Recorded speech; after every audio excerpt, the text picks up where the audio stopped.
Chers amis, chères Françaises et chers Français, en France et en Belgique, mes vœux les plus sincères pour cette nouvelle année. Pour l'Europe, pour la France et pour tous nos compatriotes. Nous vivons des temps de transformation. Ils peuvent amener des incertitudes, mais qui ne voit pas que ce sont aussi des temps riches d'opportunités, pour autant que l'on s'unisse pour les saisir. J'aimerais partager avec vous, en ce début d'année, 2 vœux. Le premier, retrouver un climat apaisé en France. Je souhaite que 2019 soit une année où nous puissions retrouver le chemin d'un dialogue constructif. Ces derniers mois ont montré un grand élan d'expression politique qui a permis à nombre de Françaises et de Français de partager leurs aspirations pour améliorer leur vie au quotidien. Mais ce sont aussi beaucoup trop de violences qui se sont déchaînées et qui sapent notre contrat social. Je suis confiant que le président Macron et le gouvernement sauront faire du grand débat un nouvel espace de discussion et d'expression politique, sans remettre en cause la légitimité essentielle des élus. C'est le sens de la lettre que le président Macron a envoyée cette semaine aux Français.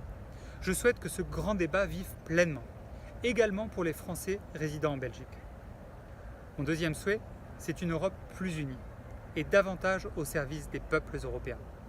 En mai, près de 400 millions d'Européens seront invités à élire leurs députés pour construire l'Europe de la prochaine décennie. Celle de l'économie zéro carbone et de l'intelligence artificielle. Cette Europe, il faut la rendre plus juste, plus transparente et plus souveraine. Notre Europe, je la souhaite au service de la transformation écologique et numérique et à l'écoute de ses propres citoyens plutôt qu'à l'écoute des égoïsmes. Ceux qui tentent de vendre le repli sur soi comme une solution d'avenir mentent. Qu'a réglé le Brexit? Rien. Quel plan avait-il pour gérer la suite? Aucun. L'Europe a servi de bouc émissaire à des problèmes et des débats nationaux qui n'ont pas disparu avec le Brexit. Les mouvements nationalistes ne servent pas nos nations. En voulant moins d'Europe, ils jouent contre nos intérêts nationaux et affaiblissent notre position dans le monde. Nous vivons dans une Europe libre, souvent enviée, qui se forge de plus en plus une identité forte. Nous avons des droits qu'il faut préserver et des devoirs qu'il faut assumer.